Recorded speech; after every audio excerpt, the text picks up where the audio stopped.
Funding for this program is provided by Annenberg CPB to advance excellent teaching.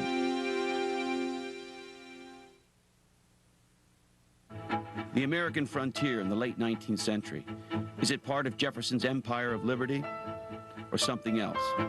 In the period that you're talking about, what counts as the United States has to be domesticated. Okay, so there's this big old hunk of the country that still is not yet a part of this industrial democracy that you're talking about. The whole process of claiming and bounding and peopling and incorporating this large terrain that's already obviously inhabited is something that creates modern America. What happens out there on the ground shapes the American character in some fundamental ways. It reflects larger American processes. More than cowboys and cattle, more than homesteading, the gold rush, and the tragedy of Native Americans. The West, today, on A Biography of America.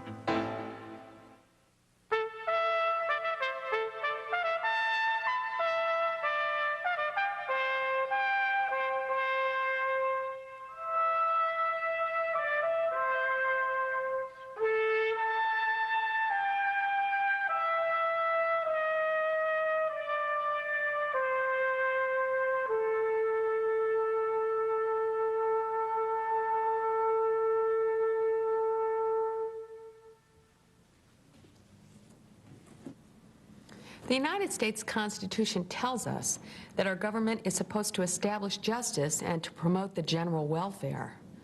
But how? At the end of the Civil War, as industrialism reshaped the American landscape and as the gap between rich and poor grew wider and wider, there wasn't any such thing as a welfare state spending money to establish justice. What we had in those days instead was a frontier state. To foster social justice and prosperity and democracy, the United States government didn't spend money. Instead, it handed out what it had the most of. It spent land. Land had been the cornerstone of power in what Thomas Jefferson called the Empire for Liberty. And all across the expanding American empire, land made and broke people's fortunes, and it haunted their dreams. Between 1860 and 1900, the combination of money and machines and government power transformed more land more quickly than ever before. Somehow much of that land the government sold and gave away ended up in the hands of a wealthy few. In 1845, as he sat on the shores of Walden Pond contemplating his country's future and his own labors and desires, Henry David Thoreau had written that eastward he went only by force, but westward he went free. Thousands of Americans and immigrants shared Thoreau's dream of finding freedom someplace west of where they were. But others had more grandiose plans. A young politician named William Gilpin told a mass meeting in Independence, Missouri in 1849 that the East should no longer hold the West in bondage. "Give us cheap land from the public domain," he shouted, "and build us a railroad to unite the two coasts like ears on a human head."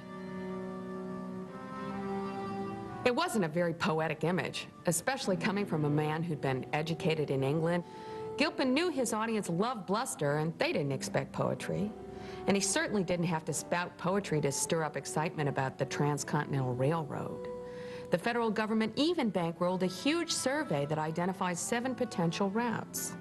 The North and the South, of course, squabbled about where to put the railroad until the South seceded, and at that point, Congress, which was composed entirely of Northerners, not surprisingly chose a route that linked the West to the East from San Francisco to Omaha, and onward to Chicago and to the East. The Pacific Railway Act of 1862 was the biggest federal subsidy to industry in the country's history. Congress chartered 2 corporations, the Central Pacific, which was to build eastward from California, and the Union Pacific, starting out in Omaha, Nebraska, and heading west. Each corporation got a 400-foot right-of-way along the route. Congress said it would try to get rid of any Indian land titles that might get inconveniently in the way. And the government also set up long-term low-interest loans to the companies for construction costs. $16,000 for every mile of track laid on level ground, all the way up to $48,000 for every mile in the mountains. But most importantly, the United States offered the railroads free land. The Central Pacific and Union Pacific ultimately got 20 square miles of alternating sections of land for every mile of track they laid.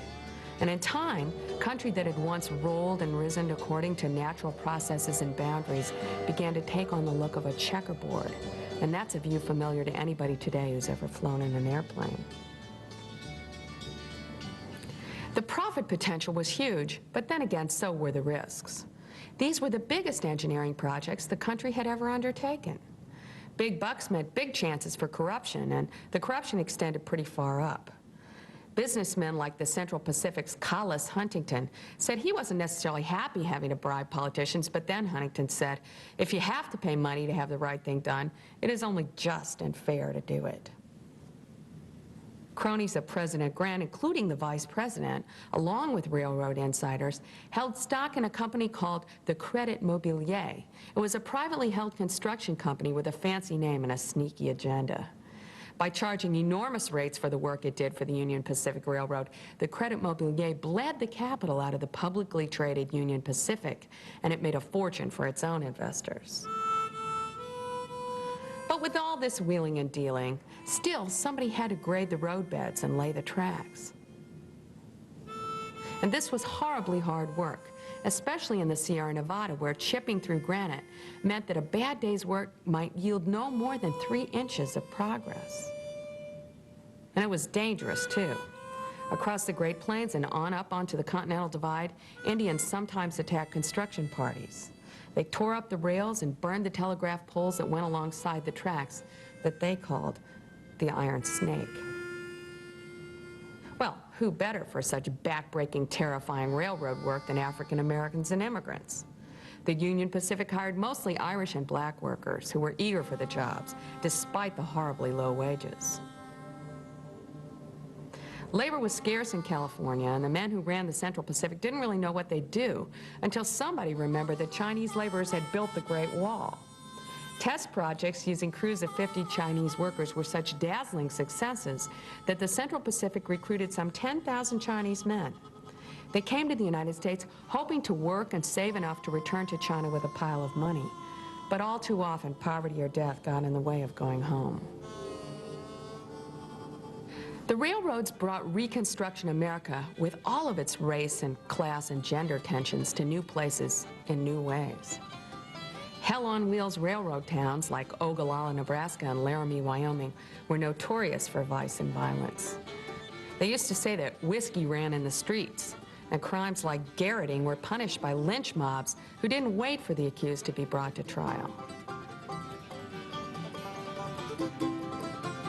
And yet, even though the boomtowns bubbled and burst and often crumbled into dust, the railroad did bring about permanent white settlement. A wagon trip over the Oregon Trail had once taken 6 weeks at best. That same trip could now be made in a matter of days. More transcontinental routes and trunk lines connected places that had once seemed, in the words of New Mexico Territorial Governor Lew Wallace, remote beyond compare. Sleepy provincial towns like Los Angeles, California, became railroad boomtowns. The conquest of the continent, which had been such a laborious enterprise from the time of Columbus on, sped up to a degree that no one could have imagined.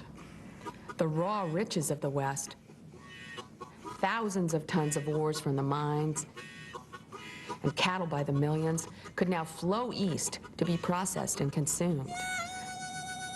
And at the same time, the railroad brought all kinds of people and ideas into the West. People who had often violently disagreed with each other in other places. Laborers, soldiers, and wildcat miners came and went. But the West was also to attract people with middle-class aspirations, people who hoped to settle the country and to make it grow. And it was their hopes that reflected the plans of the nation. How could Western boosters bring in more solid, stable American families to farm and to ranch and to do business? The first task was to unsettle the people who continued stubbornly to insist that this land was their land. Newly arrived Americans on the frontier clamored for a solution, any solution, to what they like to call the Indian problem. Sometimes the federal government led the way, making treaties or sending troops. But Westerners also took matters into their own hands, and the results could be horrifying. In 1864, two ambitious Colorado politicians, Territorial Governor John Evans and Colonel John Shivington, a former Methodist minister who commanded the Colorado militia, decided they could make political hay out of an Indian war. One of Shivington's officers ordered his men to burn villages and kill Cheyenne wherever and whenever found. When militiamen killed the Cheyenne chief who was riding in to talk peace, the Indians finally began to organize for war. But one Cheyenne chief, Black Kettle, still hoped for peace. He agreed to take his band, escorted by federal troops, to camp at a place called Sand Creek. And there, on the morning of November 29, 1864, Shivington and 700 men, many of them drunk, rode into the Indians' camp and began killing. Most of the Cheyenne men were off hunting, so Shivington's men slaughtered mainly women and children, mutilating and looting the corpses. The Rocky Mountain News declared that the campaign was one of the most brilliant feats of arms in Indian warfare. But one federal officer was less enthusiastic. He said Shivington had whipped the only peaceable Indians in the country. As the years passed, Native Americans fought to keep a shred of what they'd had against increasingly heavy odds. The West rang with the names of bloody places, Washita Creek and the Little Bighorn. The surrender of Geronimo in 1886 marked the last organized Indian resistance. The arrest and murder of Sitting Bull, followed by the 7th Cavalry's massacre of Lakota ghost dancers at Wounded Knee in 1890, added a final heartbreaking epilogue to the Indian Wars. By the time of the Wounded Knee tragedy, the government had turned to another approach to the so-called Indian problem. And this was an approach based on the project of settling the West. Reformers like the writer Helen Hunt Jackson, self-styled Friends of the Indian, insisted that the best course of action was to civilize and Christianize the Indians, to get them to give up their communal property arrangements and their tribal ways and get them speaking English and farming and living in nuclear families. And so, in 1887, Congress passed the Dawes Act. Each Indian reservation was to be broken up into private parcels, and each tribe member would receive a personal allotment of land, the maximum allotment of 160 acres going to male heads of households. The government was supposed to hold the land in trust for 25 years, but through fraud and federal neglect, a lot of the allotted land ended up in white hands. Reformers loved the Dawes Act, and so did speculators. As each reservation was broken up, whites moved in to snap up cheap so-called surplus land. 160 acres, a quarter of a square mile, was not enough to feed a family in the best circumstances most places in the West. And there was no guarantee that the land would have water or good soil. So even Indians who wanted to become yeoman farmers were pretty much doomed to failure. By 1934, Indians had lost about 2/3 of the land that they'd held in 1887. But the most effective means of displacing Indians was white settlement. And it was not always easy to attract the right kind of settlers, the kind of people who would farm and ranch and go to church and build schools. Instead, the West seemed to overflow with rootless, lawless American men in the line camps and the mine camps and the cow towns and out in the canyons and up in the mountains. They were shooting at the Indians, shooting at each other, jumping each other's claims, robbing stagecoaches and banks and trains, and they were creating as many problems as they'd solved. In 1869, Wyoming Territory was in the middle of the railroad boom, and gold had been discovered on the Continental Divide. The territory was full of homesick soldiers and hard-living laborers and footloose fortune seekers. Cheyenne, Arapaho, and Shoshone Indians were constantly skirmishing with transient bands of emigrant men. As if these local tensions weren't enough, this was also, of course, the middle of Reconstruction. Democrats at the national level were battling Republicans' attempts to assure that black citizens could exercise their rights, including the right to vote. In South Pass City, a mining camp high up on the Continental Divide, William Bright, a Democrat, was elected to this territorial legislature. And Bright had an idea he hoped would bring in more orderly, respectable white settlers like himself and his young wife, Julia. Bright decided he'd introduce a bill to give women the vote. He argued that giving white women like Julia the right to vote would not only promote settlement, it would also bring an uplifting element to Wyoming politics. And coincidentally, it might also offset black men's votes. Evidently, he convinced his colleagues because they passed Bright's women's suffrage bill, and it was the first to pass anywhere in the United States and its territories. Unfortunately for the Democrats, however, white women voters proved unreliable allies. They tended to vote to close saloons on Sundays. They liked to vote Republican, and some were even seen driving black voters to the polls. But there are other ironies as well.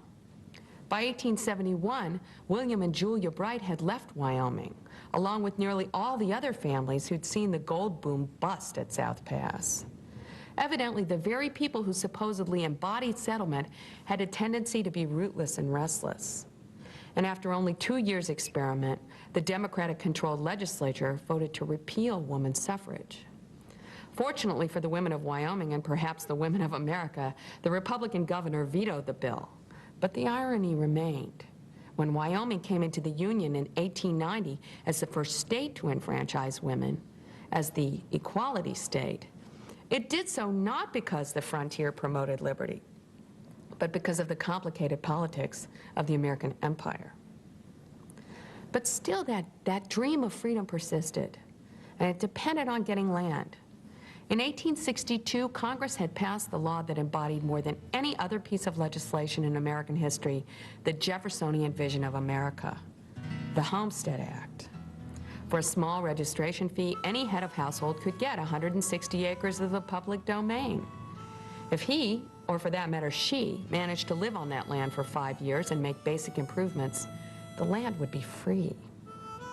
Like the Indian families who tried farming under the Dawes Act, many homesteaders failed, and there were good reasons for the failure.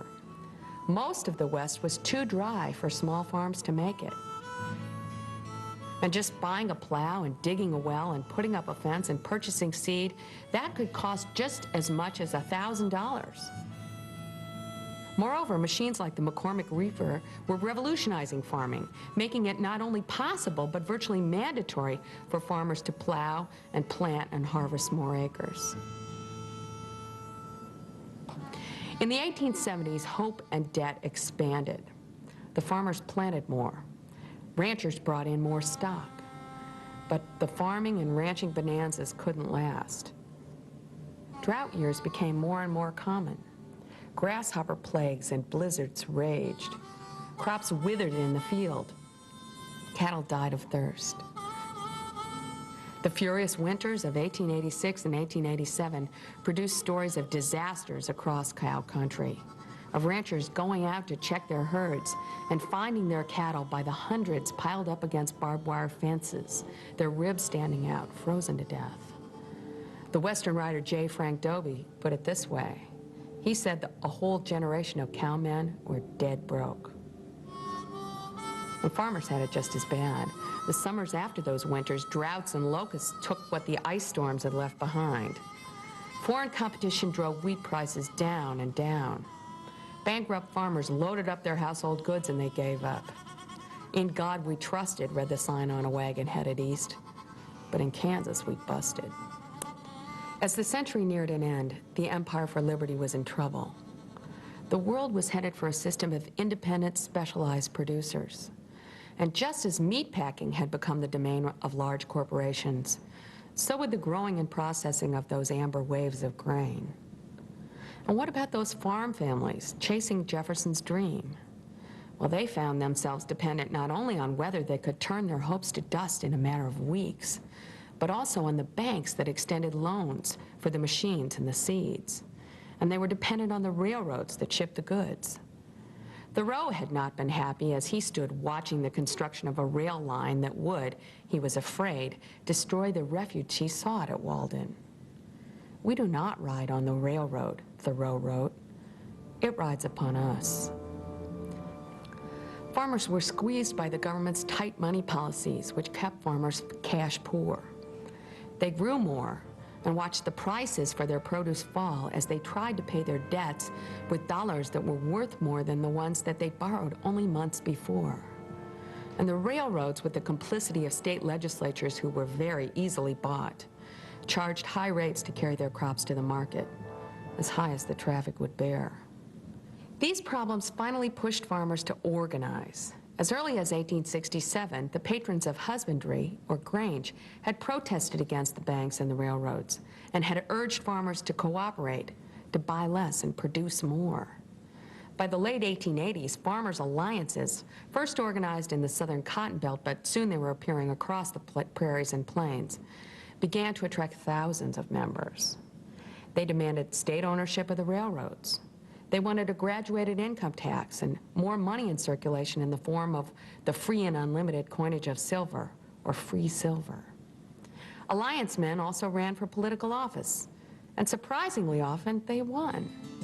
Alliance women, like Kansas's Mary Lease, a tall woman with a deep, almost hypnotic voice, knew firsthand the dreariness and insecurity of farm life. Lease became famous for urging farmers to raise less corn and more hell. By 1892, the alliances were ready to take their message nationwide. They met in St. Louis with representatives of the Knights of Labor and others to found the People's Party, soon to be known as the Populist Party. Their platform called for public ownership of railroads, banks, and telegraph lines, for a prohibition on large landholding companies, an 8-hour workday, a graduated income tax, and that supposed financial panacea, free silver. Like other Americans, the populists looked for scapegoats. Their speeches frothed with tirades against rich Jews, of whom there were precious few in that day, in America or anywhere else. And the party platform also called for immigration restriction. The populist presidential ticket received over 1 million votes in 1892. Populist candidates won throughout the West and South in 1894, and the party looked forward to the elections of 1896. That year, the Democratic candidate, William Jennings Bryan of Nebraska, electrified the Democratic Party convention with his fiery oratory, and he won the endorsement in the hearts of the People's Party. "Burn down your cities and leave our farms," he declared, "and your cities will spring up again as if by magic. But destroy our farms, and the grass will grow in the streets of every city in the country." What Bryan and the populists would not admit was that the countryside was in trouble. As early as 1880, the West, which had so long embodied the American idea that open land guaranteed liberty, was already the most urbanized part of the country. By 1896, for every town dweller who moved to the countryside, 20 farm people migrated to cities. The future lay not with the homestead, but with landscapes taking shape in Denver and New York, in Seattle and Chicago, in Pittsburgh and Los Angeles. The Grangers and the alliances and the People's Party had in some senses outlined an innovative program, a program that set the agenda for 20th century political reform. But in 1896, with Bryan as the Democratic candidate, the contest between the Republicans and the Democrats was to be a battle between city and country. The populists knew which side they were on. It was the losing side.